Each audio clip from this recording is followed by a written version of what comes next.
Hello, my name is Charlotte, a 32-year-old woman sharing a recent transformative experience that helped me find peace after a difficult time with my husband and his family. This journey began a few months ago, and while things are starting to settle, I'm still processing the emotional aftermath. By telling my story, I hope to find some healing.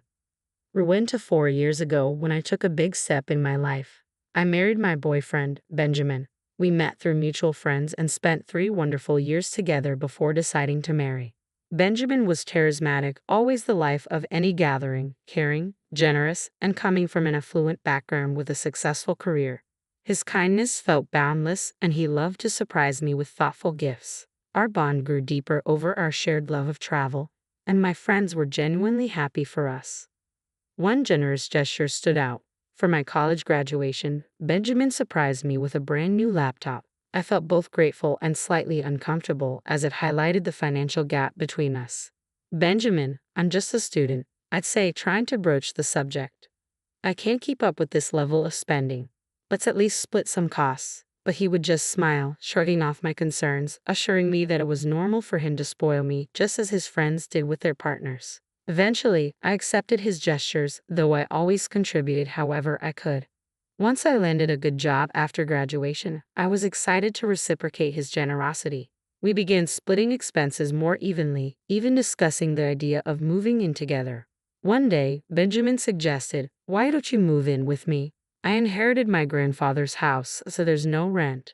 We can share the other costs to keep things fair."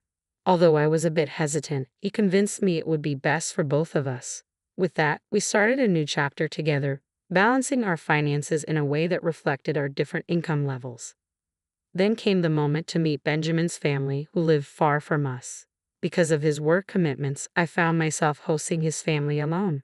Before their visit, Benjamin warned me they could be judgmental but didn't offer much detail, only advising me to smile and not to take any hurtful comments personally. Hoping for a pleasant encounter, I prepared for their arrival. But from the moment his parents and sister walked through the door, the atmosphere felt tense. Their disapproval became obvious, voiced openly. "So, you're the woman Benjamin's been seeing," his mother Susan remarked, casting a scrutinizing glance around. "I didn't expect you'd be living here. Do you pay rent?" Trying to maintain my composure, I explained, "The house is fully paid for by Benjamin, but we share all other expenses equally." Susan didn't seem satisfied. "Just because the house is paid for doesn't mean you can freeload," she retorted. "This is Benjamin's house, not yours. Remember that." Her words were cutting, and the conversation only became more uncomfortable. Benjamin's sister, Kelly, wasn't any warmer. She barely spoke to me, instead making pointed references to her marriage to a billionaire, perhaps to establish her perceived superiority. My attempts to connect with her were met with dismissive responses. Throughout their visit, Benjamin offered no support. In fact, he almost seemed to side with them. His parents criticized my spending habits, particularly my purchases of makeup and skincare, labeling them frivolous for someone with limited financial contribution. They seemed skeptical of my independence, and Benjamin had apparently fueled their perception, portraying me as a struggling student when we first met, as if to downplay my growth since then. It was a tough and eye-opening experience, one that made me question my relationship with Benjamin and the dynamics within his family. I had been dependent on Benjamin at the start of our relationship, but his portrayal of me felt exaggerated and misleading, almost as if he wanted to reinforce his family's negative opinions. While Benjamin had indeed supported me financially early on, we had since adjusted our finances to split costs equally. Yet in front of his family, he remained silent, almost complicit in their disapproval, making the entire experience deeply unsettling. When I tried to explain this to Benjamin, reminding him that I had always lived modestly and that any luxury items I owned were gifts from him, gifts I'd often advised against due to their extravagance, he brushed it off. He defended his lavish spending, saying it was part of his social status, as if his generosity was more about his image than about genuinely caring for me. After his family left, I confronted him about their harsh comments, but he dismissed my concerns. "Don't take it to heart, Charlotte," he said casually. "They didn't mean it seriously. You're overreacting." His refusal to acknowledge the problem left me feeling alone in my frustration. 6 months later, Benjamin proposed. Despite my reservations, I accepted, and we began planning an engagement party.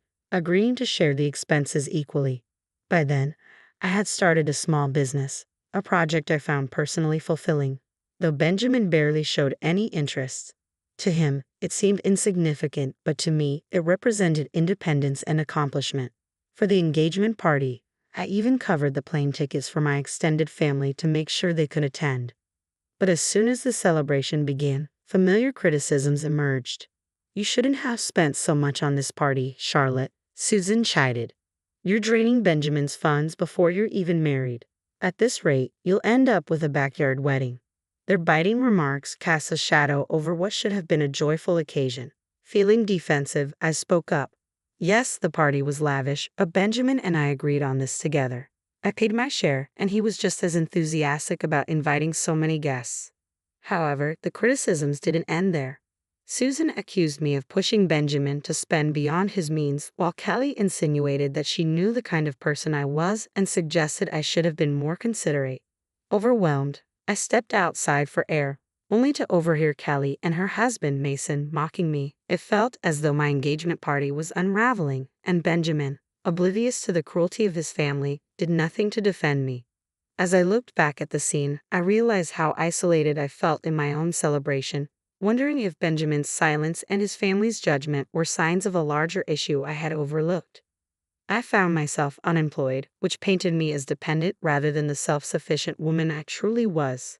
My mother, who had raised me single-handedly and understood the importance of financial independence, noticed my growing distress. With a protective concern, she urged me to reconsider the engagement, pointing to the relentless harsh comments from Benjamin's family. After the engagement party, I decided to confront Benjamin about everything that had transpired. He dismissed my worries, insisting that his family was just joking and assuring me that financial issues were irrelevant because he loved me. Determined to take charge, I expressed my desire to contribute more significantly to our finances, including paying rent. Yet again, Benjamin brushed off my concerns as we moved forward with wedding plans. The mounting stress became almost unbearable. Benjamin's parents were relentless, criticizing every decision I made and accusing me of putting financial strain on their son. Their constant scrutiny made the engagement period a living nightmare. I explained that everyone, including my mother, was contributing to the wedding expenses, but Susan harshly accused me of exploiting Benjamin, labeling me a gold digger. Determined to defend myself, I approached Arthur, Benjamin's father. "Arthur, I'm not asking for any financial help. We can fully finance the wedding ourselves," I assured him. Despite my efforts to clarify, Kelly continued her sharp critiques, especially targeting the cost of my wedding dress and makeup. This entire experience underscored the stark differences between my values and Benjamin's family's expectations, forcing me to deeply reconsider our future together. Even though I carefully explained that my mother had covered many of the wedding expenses, the ceremony itself went smoothly.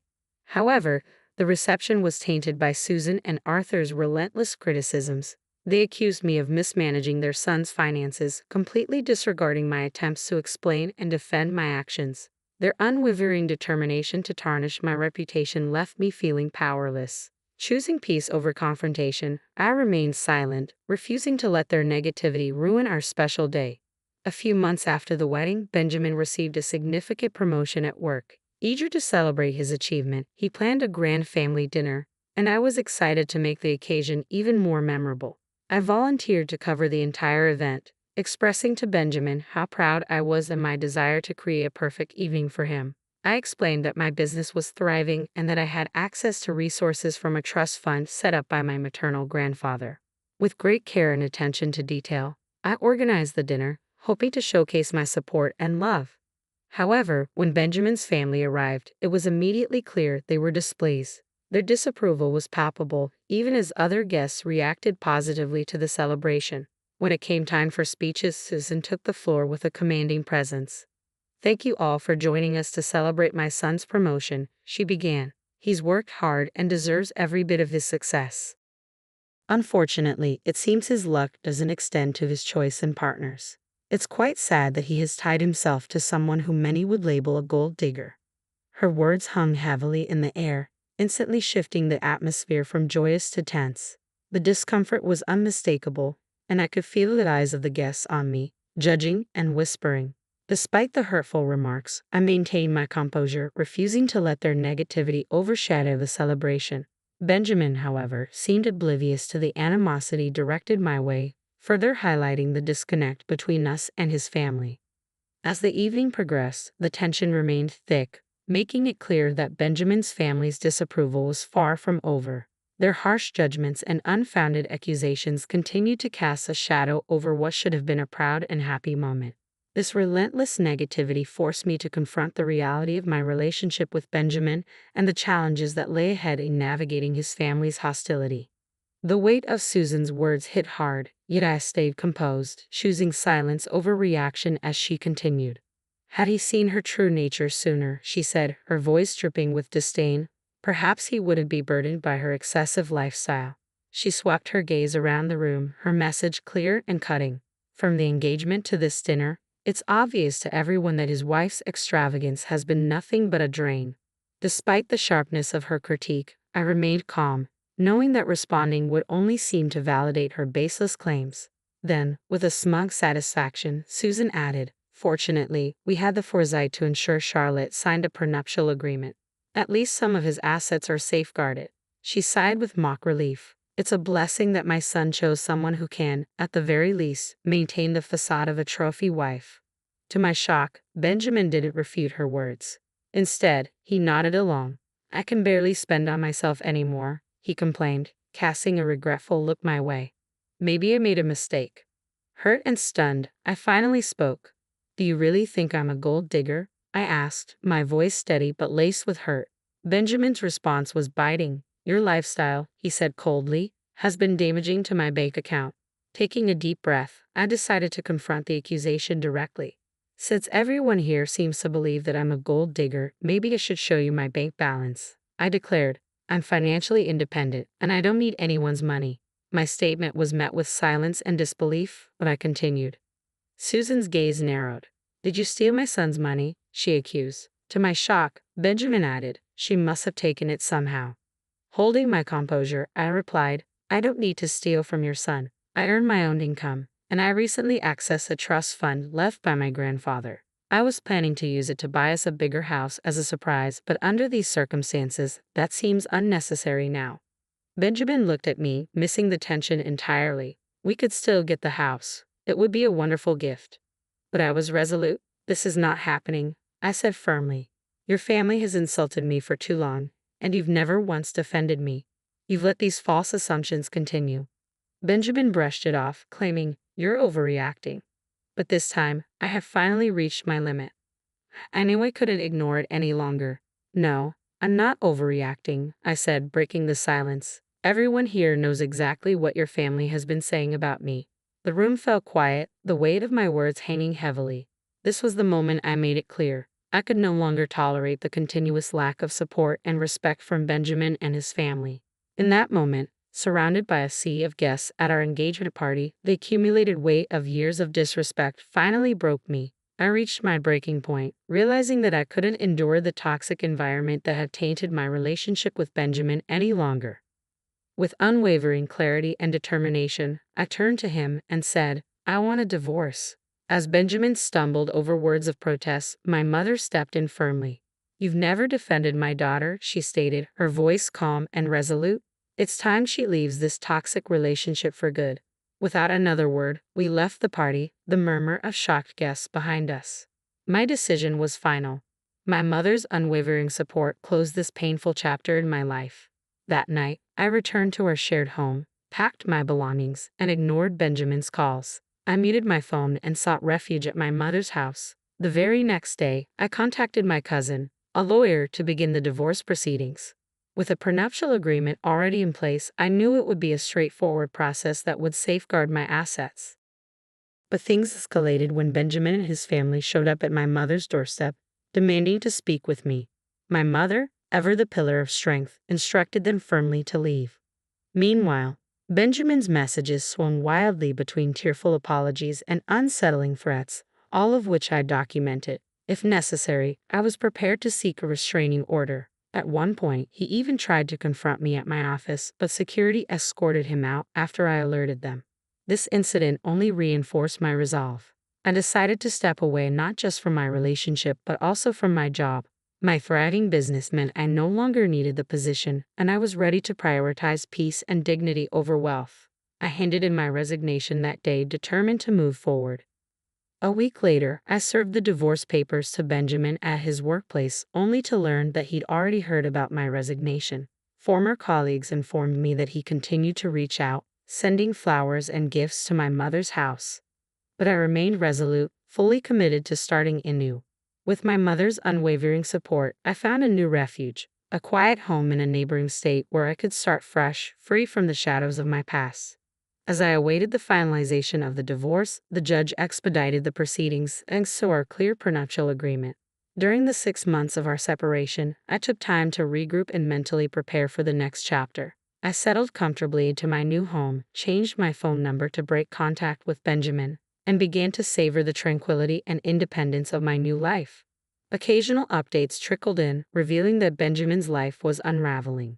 He blamed his parents for our divorce and struggled professionally as colleagues distanced themselves and his superiors frowned upon the drama he brought to his workplace. His parents made things worse by spreading baseless rumors about me, but thankfully, these falsehoods didn't gain traction. In stark contrast, my life flourished. I threw myself into expanding my business and embraced the freedom and possibilities that came with my newfound autonomy. Slowly, I began to socialize again and cautiously stepped back into the dating scene. Though Benjamin's behavior had left scars, I remained optimistic, hopeful that I could heal and eventually find someone who would truly value and respect me. The hardship I endured because of Benjamin's actions had caused me immense pain, but it had also forged a newfound strength within me. Moving through and beyond these challenges propelled me into a future brimming with opportunities and personal growth.